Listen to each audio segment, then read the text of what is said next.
Donald ট্রাম্পকে মোকাবেলা করার জন্যে মানে ডোনাল্ড ট্রাম্পের সঙ্গে দেন দরবার নেগোসিয়েশন করে কানাডার স্বার্থকে অক্ষুণ্ণ রাখার জন্যে হু will be the best politician in Canada. Donald Trump আগামী 4 বছর মার্কিন যুক্তরাষ্ট্রের প্রেসিডেন্ট হিসেবে দায়িত্ব পালন করবেন।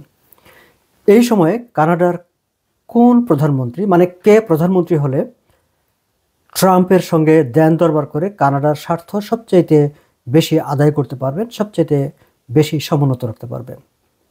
দর্শক, আপনাদের কি মনে হয়, কাকে আপনাদের কাছে মনে হয় যে the best person as a prime minister of Canada two negotiate with Donald Trump? আপনারা আপনাদের ভাবনার কথাটা কমেন্ট বক্সে বলতে পারেন।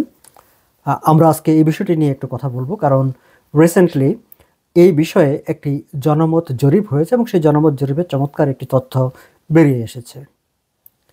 মূল আলোচনা যাওয়ার আগে আমরা একটু যদি পেছনের দিকে তাকাই, দর্শক, আমরা জানি যে গত কয়েকদিন ধরেই কানাডা এবং আমেরিকার মধ্যে পাল্টাপাল্টি ট্যারিফ নিয়ে বেশ একটা তুমুল উত্তেজনা তৈরি হয়েছিল এবং মোটামুটি একটি বাণিজ্য যুদ্ধ প্রায় শুরু হতে যাচ্ছিল এবং শুরু হতে হতে শেষ পর্যন্ত 30 দিনের একটি যুদ্ধবিরতি ঘোষণা করেছে দুই পক্ষই।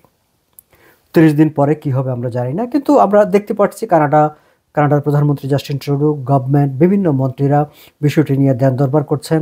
তারা ওয়াশিংটনে ডোনাল্ড ট্রাম্পের পার্টির ক্যাবিনেটের যারা আছেন তাদের সঙ্গে কথাবার্তা বলছেন, তাদেরকে কনভিন্স করার চেষ্টা করছেন।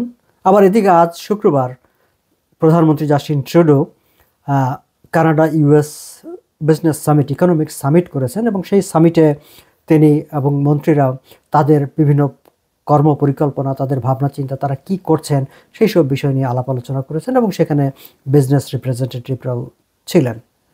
এবং এই সামিটে একটা খুব ইন্টারেস্টিং একটা ইনফরমেশন প্রধানমন্ত্রী জাস্টিন ট্রুডো প্রকাশ করেছেন। একদিকে ইন্টারেস্টিং, আবার একদিকে একটু অ্যালার্মিংও, কারণ তিনি বলতে চেয়েছেন এই যে ডোনাল্ড ট্রাম্প বারবার বলছেন যে কানাডাকে 51তম স্টেট হয়ে যাওয়ার জন্য মার্কিন যুক্তরাষ্ট্রের, এটা যে তিনি ঠাট্টা করে বলেন এটি যে একটি জোক, জাস্টিন ট্রুডো এখন আর সেটি মনে করেন না। তিনি মনে করেন যে তার পেছনে একটা কারণ আছে এবং এটা একটা সিরিয়াস আর্গুমেন্ট ডোনাল্ড ট্রাম্পের দিক থেকে। কেন সিরিয়াস আর্গুমেন্ট, কেন মানে ডোনাল্ড ট্রাম্পের মনে আসলে কি আছে, এই বিষয়গুলো নিয়ে এবং এই যে আজকের ইকোনমিক সামিট, সেগুলো ধরে আমি আলাদা ভিডিওতে আলোচনা করব। আজকে আমি শুধুমাত্র who will be the best person to deal with Donald Trump জনমত জরিপের যে তথ্যটি এসেছে সেই তথ্যটি নিয়ে একটু আমার মতামত আপনাদের সঙ্গে শেয়ার করব। জনমত জরিপটির আয়োজন করেছিল দ্য গ্লোব অ্যান্ড মেইল। আপনারা জানেন যে কানাডার একটি শীর্ষস্থানীয় দৈনিক পত্রিকা এবং তার সঙ্গে সিটিভি আর একটি টেলিভিশন চ্যানেল। সো একটি টেলিভিশন চ্যানেল এবং পত্রিকা দুটি মিলে তারা এই জনমত জরিপটি পরিচালনা করেছে এবং তারা জনমত জরিপটি পরিচালনা করার দায়িত্ব দিয়েছিল ন্যানোস রিসার্চকে। আপনারা জানেন যে ন্যানোস হচ্ছে কানাডার one of the largest, one of the most, কী বলবো, যে একটা গ্রহণযোগ্য ক্রেডিবল রিসার্চ অর্গানাইজেশন, যারা পলিটিক্স, ইলেকশন এবং নানা বিষয় নিয়ে তারা জনমত জরিপ করে থাকে। এই জনমত জরিপে তারা অবশ্য একটা স্যাম্পল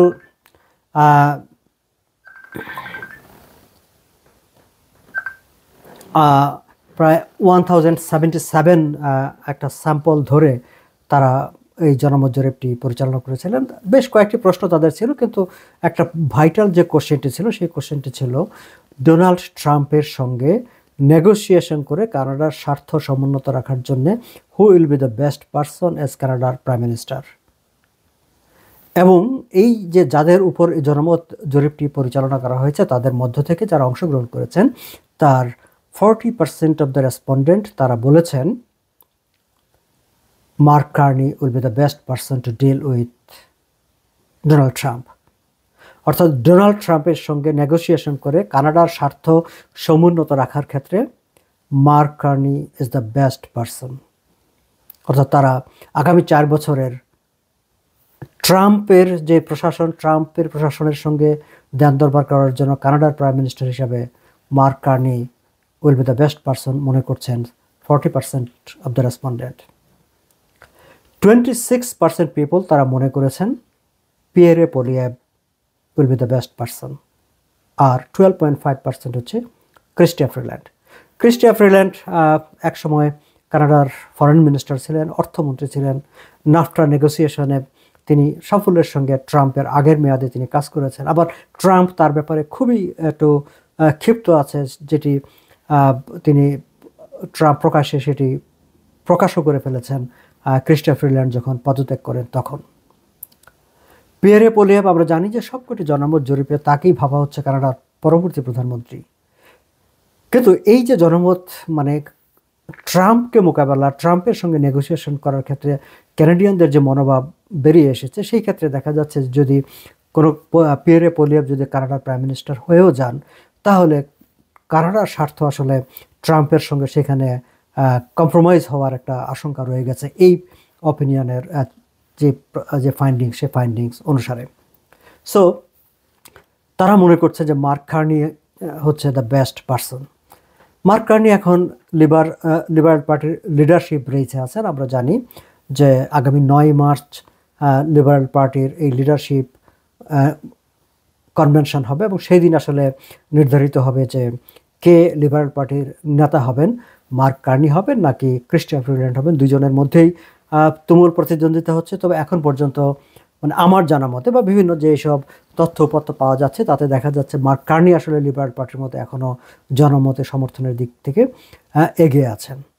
এই জায়গায় আমি একটি বাড়তি তথ্য উল্লেখ করি যে লিবারেল পার্টির লিডারশিপ রেসকে সামনে রেখে আসলে লিবারেল পার্টির মধ্যে এক ধরনের একটা মোমেন্টাম তৈরি হয়েছে।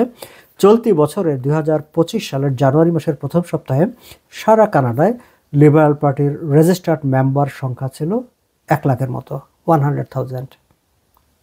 সেটি এখন মানে এই যে লিডারশিপ রেসকে সামনে রেখে যেটি 27 জানুয়ারি আই থিঙ্ক যে লাস্ট ডেট ছিল নতুন সদস্য হবার, সেদিন পর্যন্ত রেজিস্টার্ড মেম্বার হচ্ছে লিবারেল পার্টির এখন 400,000, 4 লাখ। অর্থাৎ 9 মার্চ যে লিডারশিপ নির্বাচনটি হবে সেই নির্বাচনে ভোট দেবেন প্রায় 4 লাখ ভোটার। আমরা জানি যে এবার ভোটারশিপ মানে লিবারেল পার্টির মেম্বারশিপ করার ক্ষেত্রে কিছু নিয়মকানুন কঠোর করা হয়েছে। আগে যেমন যারা কানাডায় বসবাস করেন, কোনো একটা অ্যাড্রেস আছে, যে কেউ লিবারেল পার্টির ভোটার হতে পারতেন বা মেম্বারশিপ নিতে পারতেন। কিন্তু এবার করে দেওয়া হয়েছে যে তাকে অবশ্যই আইদার পিয়ার হতে হবে অথবা সিটিজেন হতে হবে। অর্থাৎ ইন্টারন্যাশনাল স্টুডেন্ট কিংবা ভিজিটর হিসেবে কানাডায় এসে রিফিউজি ক্লেম করে অপেক্ষায় আছেন বা ওয়ার্ক পারমিটে আছেন, তারাও আগে পার্টির মেম্বার হতে পারতেন, কিন্তু এবার আর তারা পার্টির মেম্বার হতে পারবেন না। পার্টির মেম্বারশিপ পাওয়ার জন্য অবশ্যই আইদার পিয়ার স্ট্যাটাস থাকতে হবে অর সিটিজেন হতে হবে। ফলে এই যে 4,400,000 মেম্বারশিপ হয়েছে, এরা সবাই কানাডার পিয়ার অথবা সিটিজেন, 14 বছর থেকে তাদের বয়স উপরে। তবে হ্যাঁ, লিবারেল পার্টির মেম্বারশিপ পাওয়ার জন্য কোনো ধরনের ফি যেহেতু দিতে হয় না, এটা ফ্রি অফ কস্ট। যাই হোক, এই যে 400,000 মেম্বার, তারা আগামী 9 মার্চ ভোট দিয়ে লিবারেল পার্টির নতুন নেতা নির্বাচন করবেন।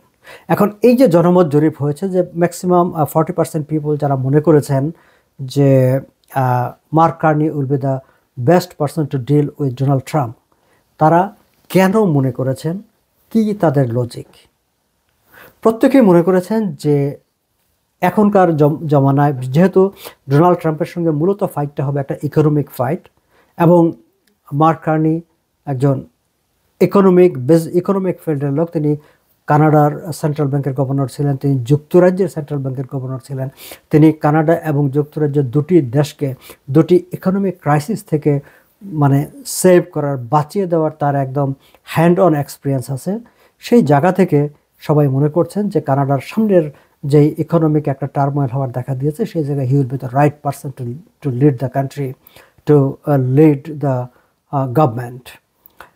এর বাইরেও তারা মনে করছেন যে প্রথাগত রাজনীতির বাইরে একজন পণ্ডিত ব্যক্তি, একজন অর্থনীতির ক্ষেত্রে একজন সফল ব্যবস্থাপক, সংগঠক, তিনি যদি এই মুহূর্তে কানাডার লিডারশিপে আসেন, নেতৃত্বে আসেন, তাহলে that will be the best choice for Canada, for the Canadian. So এইসব বিষয় বিবেচনা করেই মানুষ মনে করছে যে ডোনাল্ড ট্রাম্পের সঙ্গে মোকাবেলার ক্ষেত্রে he will be the best choice.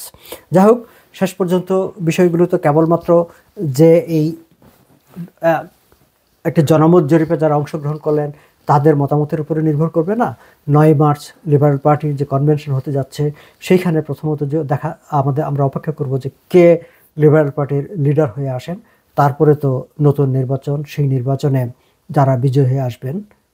তবে এটি দেখা গেছে যে ট্রাম্পের সঙ্গে মানে এই যে ট্যারিফ নিয়ে যেই একটি অস্থিতিশীলতা তৈরি হয়েছে, জাস্টিন ট্রুডো যেভাবে এটিকে মোকাবেলা করেছেন, তার এই লিডারশিপের কোয়ালিটি এই সময়টা এসে প্রায় ডুবতে বসা লিবারেল পার্টির মধ্যে নতুন একটা ঢেউ তুলে দিয়েছে এবং জনগণ আবার লিবারেল পার্টির দিকে একটা ইতিবাচকভাবে তাকাতে শুরু করেছেন, এমনকি জাস্টিন ট্রুডোর দিকেও ইতিবাচকভাবে তাকাতে শুরু করেছেন। তবে এই যে জনগণের অ্যাটিচিউডটা, যে একটা পজিটিভ অ্যাটিচিউড টুয়ার্ডস লিবারেল পার্টি, তার ফলটা হয়তো মার্ক কার্নি কিংবা ক্রিস্টোফার ফ্রিডল্যান্ড দুজনের কেউ পাবেন। তবে এখন পর্যন্ত যে সিচুয়েশন, পর্যালোচনা এবং আমার যে অভিমত, আন্ডারস্ট্যান্ডিং, তা থেকে মনে হয় যে লিবারেল পার্টির পরবর্তী নেতৃত্বে মার্ক কার্নি আসবেন এবং মার্ক কার্নির নেতৃত্বে আগামী নির্বাচনে পিয়েরে পোলিয়েভের এখন যতই তিনি জনপ্রিয়তায় আগায় থাকেন না কেন, তার জন্য একটা বড় ধরনের চ্যালেঞ্জ তৈরি করবে মার্ক কার্নির নেতৃত্বে লিবারেল পার্টি। দর্শক, আজ এ পর্যন্তই, ভালো থাকবেন।